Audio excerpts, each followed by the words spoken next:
صدر عالی وقار، اساتذہ اکرام اور میرے عزیز ساتھیوں، السلام علیکم۔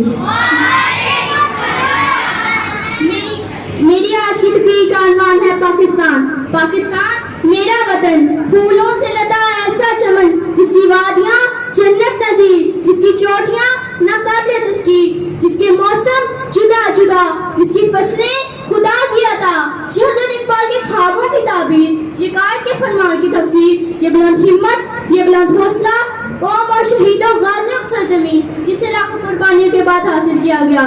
نہ جانے کن دشمنوں کی بری نظر لگی ہے اسے، نہ دوست دشمنوں کے ہاتھ مضبوط کرنے لگے ہیں۔ دشمنوں کے ستم کا خوف نہیں، دشمنوں کے ستم کا خوف نہیں، دوستوں کی وفا سے ڈرتی ہیں۔ جناب والا دہشت گردی کا جن بوتل میں بند ہوا تو اس مہنگائی کا جن بوتل سے باہر نکل آیا ہے۔ یہ کیا ہو رہا ہے میرے ملک میں؟ آخر میں اس دعا کے ساتھ میں آپ سے اجازت لینا چاہوں گی، خدا کرے میری عرض پاک پہ اترے، خدا کرے میری عرض پاک پہ اترے، مفصل گل جسے اندیشہ زوال نہ ہو، مفصل گل جسے اندیشہ زوال نہ ہو، یہاں پہ جو پھول کھلے کھلا رہے صدیوں، یہاں پہ جو پھول کھلے کھلا رہے صدیوں، یہاں خزاں کو بھی گزرنے کی مجال نہ ہو۔